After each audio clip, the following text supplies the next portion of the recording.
Hi guys, आज आपण या व्हिडिओमध्ये थेरप्युटिक युटिलिटी ऑफ अगत योग यामधील पहिला योग म्हणजे दुषी-विषारी अगत याचे जे घटक द्रव्य आहे याची ट्रिक बघणार आहोत। तर त्यासाठी हा श्लोक आलेला आहे। यामध्ये पूर्ण घटक द्रव्य आलेले आहेत, तर तुम्ही हा लक्षात ठेवू शकता।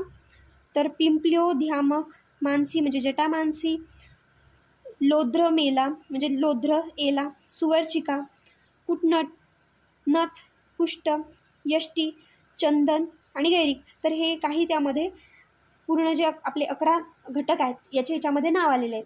तर नंतर आता आपण याचे जे अगत जे घटक द्रव्य आहे त्याची ट्रिक बघणार आहोत।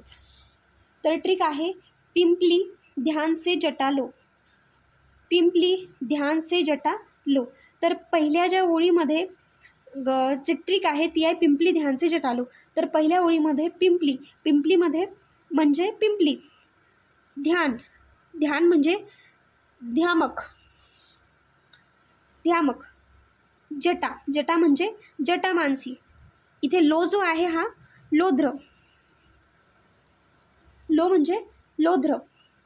नंतर हा जो कु शब्द आहे, कु म्हणजे कुष्ट, आणि हा जो कुटनट आहे हा जो कुट शब्द आहे हा कुट शब्द म्हणजे कुटनट, आणि हा जो नथ शब्द आहे हा सुद्धा एक वेगळा आहे। नथ म्हणजे हा नथ, आणि मधु, मधु म्हणजे यष्टी मधु, आणि सु म्हणजे सुवर्चिका, आणि रक्त, रक्त म्हणजे रक्तचंदन। तर हा जो गीला शब्द आहे तर यामध्ये 2 शब्द आहेत, गी आणि ला। तर इथे गीचा गैरिक लक्षात ठेवायचं आणि जो ला आहे त्याचा एला लक्षात ठेवायचं। तर ही आहे ट्रिक। तर परत एकदा सांगते, पिंपली ध्यान से जटा लो, कुकुटनट मधुसु रक्त गीला, पिंपली ध्यान से जटा लो, कुकुटनट मधुसु रक्त गीला। ही 3-4 वेळा लर्न केल्याच्या नंतर आणि ही घटक द्रव्य एकदा लिहून बघितल्यानंतर ही ट्रिक नक्कीच लक्षात राहील आणि घटक द्रव्य सुद्धा लक्षात राहतील। तर जर व्हिडिओ आवडला असेल तर व्हिडिओला लाईक करा आणि चॅनलवर नवीन असाल तर सबस्क्राईब करा। आता आपण याचे थेरप्युटिक युटिलिटी बघणार आहोत। तर हा जो दुषी-विषारी अगत आहे तर याची जी थेरप्युटिक युटिलिटी आहे यामध्ये दुषी-विष आहे, अतिसार म्हणजे या आजारावर याचा आपण वापर करतो। तर नावच आहे याचं दुषी-विषारी अगत, तर मग आपण याचा उपयोग करणार आहोत दुषी-विषावर। तर दुषी-विष, दुसरं आहे अतिसार, तर अतिसारावर देखील आपण दुषी-विषारी अगत वापरू शकतो।